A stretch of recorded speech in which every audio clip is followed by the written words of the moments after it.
He's the Chief Operating Officer of Grand Strand Regional Medical Center. You'll meet him coming up next on Carolina People.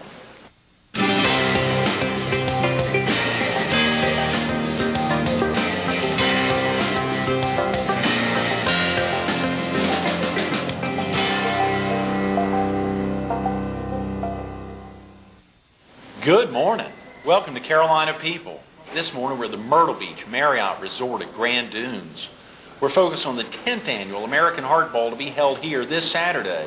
And we're visiting with Hugh Brown, the Chief Operating Officer at Grand Strand Regional Medical Center. Good morning, Hugh. Hi, good to see you. Thanks so much for coming in. Glad to do it. It is so exciting to think we're about 100 hours from the Heart Ball now. The big event, the big social event of the season. I know, it's a big event for us, and of course to see Grand Strand Regional's position as the sole platinum sponsor, a very large sponsor this year of the event, and very excited for the American Heart Association to get y'all support again this year. Thank you, Hugh. Well, we're very pleased to do that. As you know, as the only open heart surgery program in the multi-county area here, part of our mission is to support those things that are cardiac related, and the Heart Association is such a major player in that area, both from an educational perspective that will benefit our patients, all the way to just the things they do locally, for the folks locally, the support groups that they have, the information that they provide. We really take advantage of it. So we're delighted to be able to be the platinum sponsor this year. Hugh, I was not aware that Grand Strand Regional is the only one in a multi-county area that provides open heart surgery. Absolutely. That's a big deal.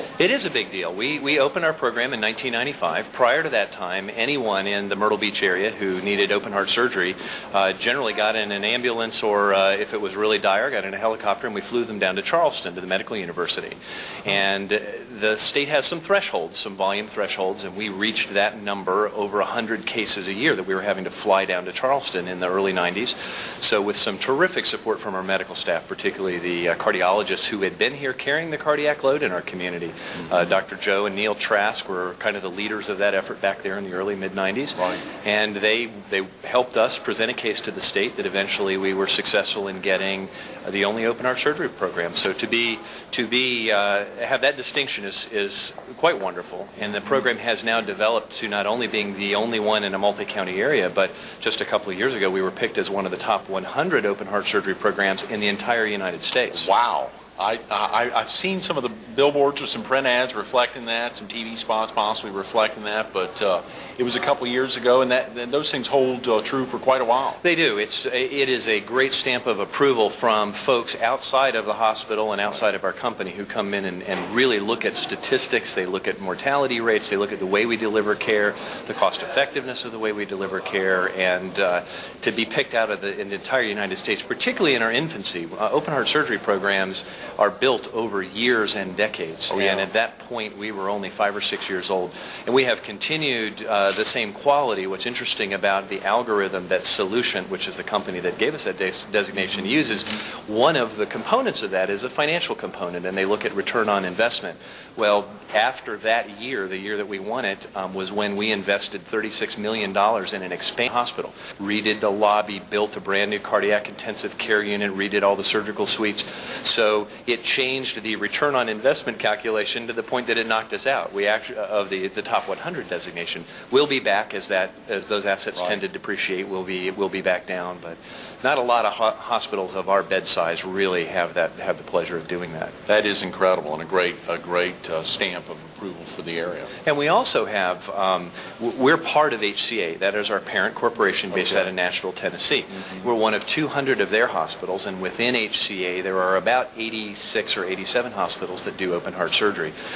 One of the advantages of that corporate ownership of our hospital is that there's a lot of data aggregation. In other words, they can look at how we're doing our procedures. They can look at our numbers and our mortality statistics and outcomes data and look at it across 80-some hospitals around the country. Mm-hmm. And had a great experience last fall. The company has an annual meeting of all of the hospitals that do heart procedures. And it's in Tampa, Florida, and it was a busy time for our hospital, so we really hadn't planned to send anybody down there, but we got a call from the physician who's responsible for this entire program, and he said, Grand Strand, aren't you going to send somebody down? And we said, well, we hadn't planned to. We'd send a lot of folks down there the year before. Right. He said, well, you need to come down because we're giving you an award. And so we said, well, all right. I was at that point, I drew the short straw, so I had to go to Tampa for a few days. Poor me. Yeah, poor Hugh. And I figured, an award in a company arrangement like that, they must give awards for everything, who has the nicest uniforms or something. Yeah. And I didn't understand the magnitude of it. But basically, there were only 4 awards they gave, and that was the top 10 open heart surgery programs for the first half of the prior year and the last half of the year before, and then the same thing for the cardiac cath labs. And so you've got 80 hospitals that were vying for these awards. Wow. For the open heart program. And I sat all the way in the back figuring we would get one of those. Well, the first award they did was for the open heart surgery, and they called Grand Strand number 3 on the list. I said, oh, this is pretty good. And so I walked all the way up the front, got my little award, went back and sat down. Then they said, all right, top open heart surgery program, top 10 open heart surgery programs for the next 6 months. Grand Strand, number 3 in the company. Wow. Went up and got that. Then they did it for cath labs, and we won that for the cath lab for one of the 2 6-month periods. Kidding. And that was it. And I mean, I had no idea just how special that was, but having now gotten an appreciation for the fact that our company is a leader in heart care all across the country, and then to be amongst the top 10 within that elite group was quite an accomplishment for our physicians, for our staff, and a good testimony to the way our community has supported our program. Absolutely. Hugh, that is fantastic. Yeah. Congratulations. Yeah, thank you very Kudos much. to you all. That's right. Of course, we're really here thanking you all for your Heart Association support, but to recognize how y'all are recognized within the HCA family is a big deal. And that is very closely tied. In fact, some of the data gathering that we do within our heart program ties back to some of the things that the American Heart Association does studies on, and I know they rely very heavily on HCA corporately and us as a part of that to do the research that they're doing to try to improve heart care in the country. Have you been able to tell, or through your experience as CEO of the medical center, some of the impact that cardiovascular disease and stroke research that the American Heart Association has done that has impacted the hospital? We get a really tremendous benefit from that because of the caliber of the physicians that we have. Dr. Brian McIntyre, the lead open heart surgeon that we have, and Kurt Bryan and Mark Jayawant, the 3 of them, you don't have a top 100 heart program without surgeons that stay on top of the latest and greatest things. And they are forever coming into the administration at the hospital and saying, we need to look at this new procedure. Here's some data that we've just pulled out of our journals, or this is information we've gotten perhaps even from the Heart Association. And in order to stay at the cutting edge nationally with these things, this is the equipment that we need. These are how we need to change our protocols. Here's what you need to do with staffing. Actually, heart surgery tends to be the end. It's the last resort in cardiac care. Long before that, you have your cardiologists, which we now have 2 groups on our staff who are the primary referrers, and we get a lot of Dr. Gresco out in Conway sends a lot of patients over here because of the quality of our program, and he has a great confidence in what we do. And so the cardiologists, the same thing. They'll come in and they know about the new medications, and they know about the new protocols that are coming down. We have a multidisciplinary team at the hospital called the Heart Care Partnership, and we bring the surgeons in, we bring the cardiologists in, we have our cardiac rehab staff and our emergency staff and our pharmacy people, and we all get together on a regular basis, and we talk about our patients is really what we're talking about. What is it that we need to do to make sure that a patient who has the unfortunate situation of being in our emergency department or going to a doctor's office and the doctor says, you have an issue, we want you over at Grand Strand. How do we get them through our system efficiently, make sure that there really is no other place in the country that they could go to get better care? That's truly what our commitment is. Say that again, Hugh. That's powerful. Just that last sentence. There is no other place in the country that I would take me or my family for heart care, and that's what we want to be. In fact, Doug White, our Chief Executive Officer, I'll never forget this. It made such an impact on all of this from a casting the vision statement when he arrived here back in the mid-1990s, and our heart program was really in its infancy. And he got the department heads together, and we basically asked him, where do you see our hospital? What is our role? We went from being Grand Strand General Hospital to bring Grand Strand Regional Medical Center, and he said to us, what I want to be is I want to be the hospital that if a major corporation or someone who's lived elsewhere, like a big metropolitan area, is considering moving to Myrtle Beach, that we can look them square in the eye and say, there is no place else, there's no Atlanta, there's no Charlotte, there's no Raleigh that you can go and get better quality health care than what you can get here in Myrtle Beach. That's a big order to fill for a 219-bed little hospital at the beach. Right. But I have done a lot of physician recruiting, and I can tell you that we hit on all cylinders when it comes to that vision that Doug cast for us. How exciting, Hugh! I wasn't aware of that. I'm so glad we got you in this morning to share with that, share with viewers. Of course, you know the bulk of our viewers are in the PD, right, and southeastern North Carolina. There's some amazing institutions, Carolina's hospital system, McLeod, up in the Florence area that are well thought of. I'm sure statewide, but I'm sure they're excited to know that something like this is this close at hand. Well, and the good news, for example, they do hard work over there in McLeod, and I tell people this all the time. For whatever reason, we are really blessed in our community throughout the whole PD region to have great medical care. Some of us are more specialized than others. We offer neurosurgery, and none of the other hospitals do. We offer certainly the cardiac surgery, which is the last step in the process.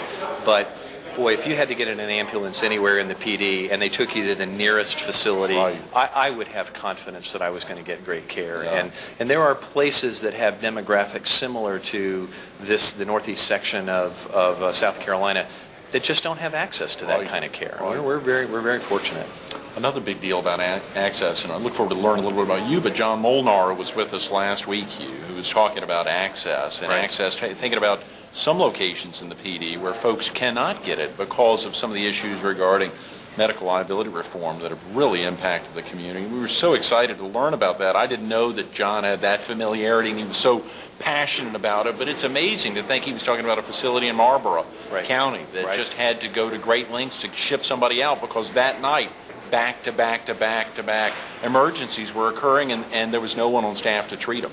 It is a dilemma, and I'm sure Dr. Molnar gave you the whole run. He's so closely tied to the state, to Governor Sanford, and the politics of that has had a great effect on our medical community here, because he is a resource for us, and where before people look at Myrtle Beach perhaps just as a tourist destination and look at us for the dollars that we bring into the state from a tourist perspective, we have now been elevated, I believe, in the state's eyes. Certainly when I talk to folks at the South Carolina Hospital Association, because of doctors like Dr. Molnar who are involved in and in Columbia, they know we're on the map. I mean, we really show up there, and that's good for our community. The more attention like that we can get, particularly on the trauma network, it's a major commitment. And I'll tell you, he probably mentioned this, but as much of a burden as the trauma issue is on the hospital, and it's a financial drain on our resources, but it's a commitment we've made.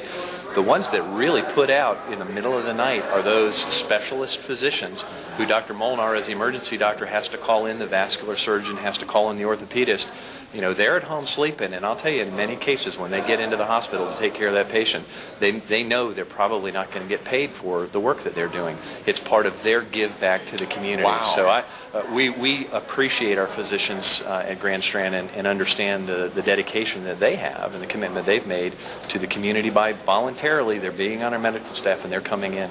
And Hugh, when you say that surgeon may probably know that he or she is not going to be paid, is it because of uninsured folks who are coming in? That's that aspect. One of the dynamics of trauma tends to be, not always the case certainly, but it tends to be those people that engage in risky behavior that would land them in the emergency department at 2 o'clock in the morning, falling off a balcony of a hotel or something like that, or riding their motorcycle into the back of a truck. Quite often those are people who don't have the medical insurance or the resources. It certainly doesn't tend to be your Medicare covered patients or folks who do have good medical insurance. So when they come in, and we don't even ask. I mean, we've got a system at our hospital, which I'm very proud of, where when you arrive in the emergency department, you don't even meet a business officer registration person until you've been back into the back, you've seen the nurse, you've seen the doctor, because we're committed to providing the same level of care regardless of your ability to pay. Wow. It's only at the other end. That is a big deal. Yeah. Now, there are obviously a heck of a lot of institutions throughout the country that cannot do that, and it's a burden. You know, one of the nice things about the Myrtle Beach area is that it is a reasonably affluent, reasonably well-insured population. The hospitals that I feel really are in the most jeopardy are, well, you mentioned in Marlboro County and some of the rural hospitals in South Carolina that frankly can't bear that burden. We have enough folks coming in from out of the area who, unfortunately, they're on vacation, they end up in our emergency department, and they do have insurance because they're employed. They can obviously afford to vacation in Myrtle Beach, and they pick up some of the burden for the underinsured or the uninsured patients who arrive in our hospital. John was so powerful last week displaying an instance when he was talking about medical liability reform of just someone who would come into a hospital, even like Grand Strand, where he'd be an instance where they had a cranial hemorrhage of some sort. Right.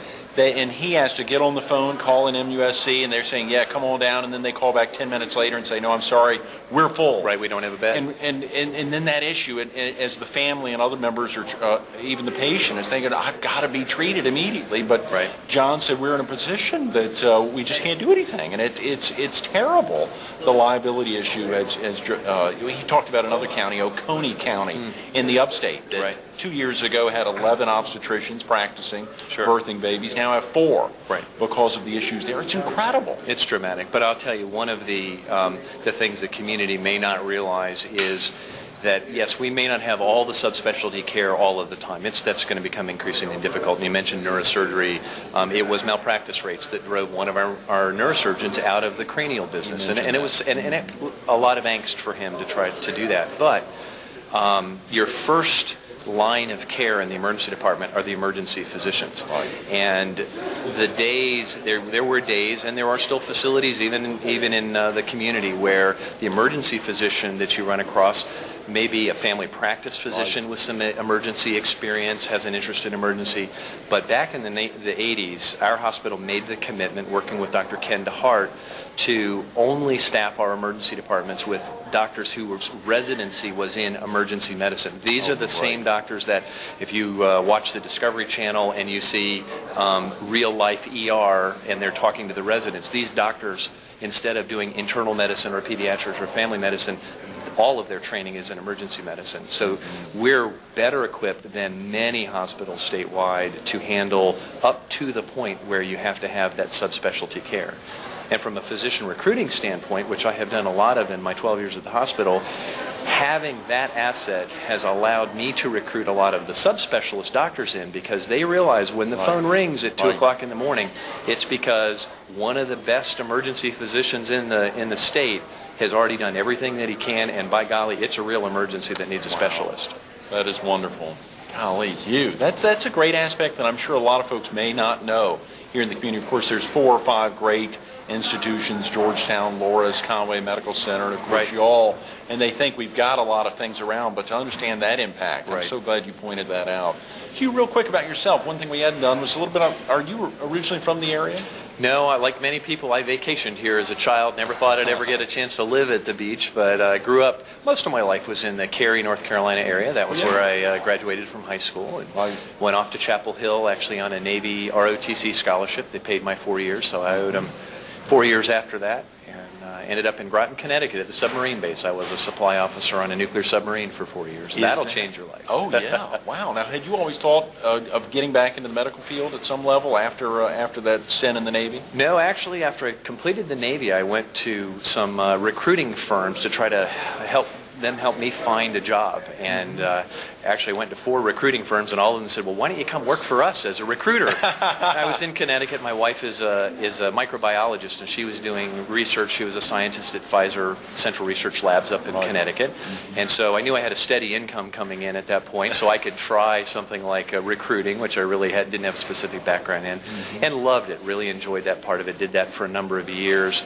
And then the economy in New England started to go pretty bad towards the latter part of the 80s, early part of the 90s, and it was time for us to move our family back south. My wife's parents had retired here to the Myrtle Beach area, and my family was still all in the Raleigh area. So I had a coin that I was flipping. On the one hand, I could have gone to Raleigh, and one of my passions is photography. I had an offer to open a camera store at my old mall in Cary Town Center. And then the other option was to come down here and work for the hospital. And what was funny was I had a passion for photography and could have done that, but I had not even been near a hospital in years. I mean, I had no idea what medical was like. So they hired me down here as an office supervisor on a facility we owned in Glens Bay Road. Had 3 terrific staff members and about 15 patients a day, and learned a little bit about medicine. And Myrtle Beach being what it is in the dynamic area since 1992, the growth, it's just been an opportunity and a blessing. Doug White at Grand Strand sort of took me under his wing when he arrived in town, and I told him I wanted a job eventually doing something like what he does, and he kind of showed me the ropes, gave me various opportunities, and 10 years later I was promoted to Chief Operating Officer slot. Absolutely. Excellent. Hugh, if a viewer wanted to get in, was interested in getting involved in the profession of the administrative side of a medical center or a hospital, what would be their best route to go if they were, let's say, they were out of high school and had an interest there, or they were still in high school? What are some of the things they would want to think about in college to look into? And obviously I didn't think about those things until very late in my time. A lot of what we do in administration is very business related. Our job is to take the business and the clinical aspects and blend them together into the best possible and most efficient patient care. And I would encourage someone who wants to get into administration to follow their dream, follow their passion in their bachelor's degree. Take as many business courses as they can, but if they can get some science and get some clinical types of things, I think that would be very worthwhile. There are a lot of administrative level people that I know of in hospitals who started out as nurses or respiratory therapy techs or something like that, who found they had a little business acumen and were able to blend the two very well. To get into the true administrative levels, it will require a master's degree, and I had to go back. I only had a bachelor's when I came to town, and one of the first things Doug told me was, I couldn't even hire you into your current position, Hugh, without a master's degree. I'd worked my way far enough, so I left his office, went over to Coastal Carolina. At that point, the Winthrop University MBA program was really just getting started over there. So 3 months later, I found myself 4 nights a week at Winthrop or at Coastal going through the Winthrop Distance Learning Program. 2 years later after that, had a master's in business administration.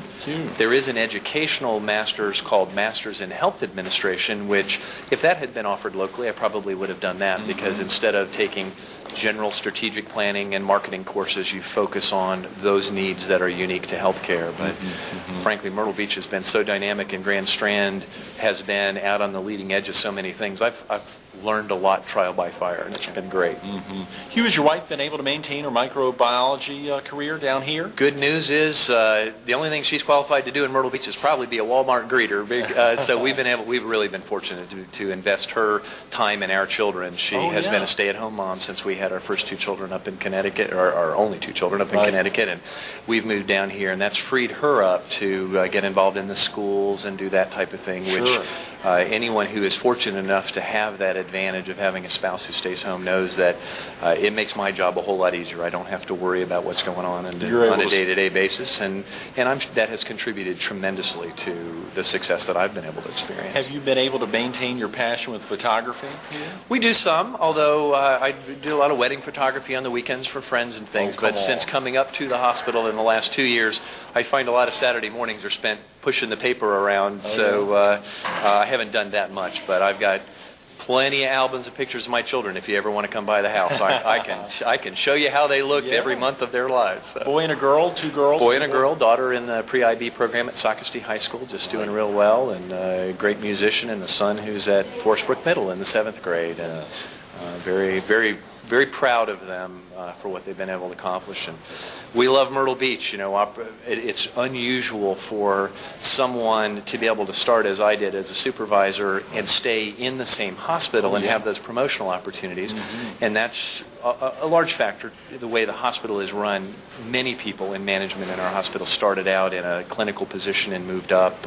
It's just the philosophy of the company is to kind of develop it. That way we stay connected with the community. But in this case, I was able to do that, and I tell people all the time what a blessing it is is to be able to live where other people pay to vacation. That's my final hook when I'm trying to get a doctor to come to Myrtle Beach. I just say, just think, Doc, you get to live where other people pay to vacation. Good for you. Yeah. Very smart. And the HCA family's been very supportive of y'all's ability to really get out and serve the community on events like this Saturday night's Hardball. It is part of what we do. We want to be the hospital of choice for our patients. We want to be the employer of choice for our employees. And you do that by creating goodwill and finding where the needs are. And the Heart Association, heart disease is the #1 killer of people in the United States. I just went to a conference last week in Nashville and learned that heart disease kills more women than all of the other things that kill women combined. You think about breast cancer and you think about those, and they're horrible, horrible diseases, but the sheer magnitude of the heart disease problem in this country for women it's just amazing. And so the more we can do to support organizations like the Heart Association that get that word out there, it's better for all of us. And supporting the cardiologists. It was so exciting hearing you talk about the Heart Team Partnership and the ability of everyone throughout the group there to get together, both the pharmacy side, the medical side, the administrative side. What a wonderful commitment. We have, I would hold our medical staff up, their credentials, their patient care skills, I would hold that up to any hospital anywhere. And that's how you get the reputation that we do. We've been able to recruit really good subspecialists in that a hospital our size might not normally have. Endocrinology, rheumatology, things that one might think of as slightly esoteric and, I have to go to Charleston for them. But when they come here to Myrtle Beach and they see the need in our population, the growth in our population, we don't have trouble getting good doctors to come to Myrtle Beach. Mm-hmm. It is, and they're the ones that honestly take care of the patients. There's not a patient over in the hospital this morning that administration or any staff member, any employee of the hospital put there. They were all referred because our physicians had the confidence that for that patient it was in their best interest to get him in a bed at Grand Strand Regional Medical Center, and we really appreciate that. If he wasn't at the hospital, he'd be in the photo lab. The excitement of going out looking for a job, and instead the recruiting company recruits him to come work for them. Just that aspect of going out, the ability to really make a difference in a community. You've heard him say it, we don't have a problem getting great doctors to the area, and Grand Strand Regional Medical Center has done just that. You'll see a lot of them this Saturday night at the 10th Annual Heart Ball. Hugh, thanks so much for being with us. Thank you very much. I appreciate it. I've enjoyed it. Absolutely. Stay tuned to more Carolina People coming up next.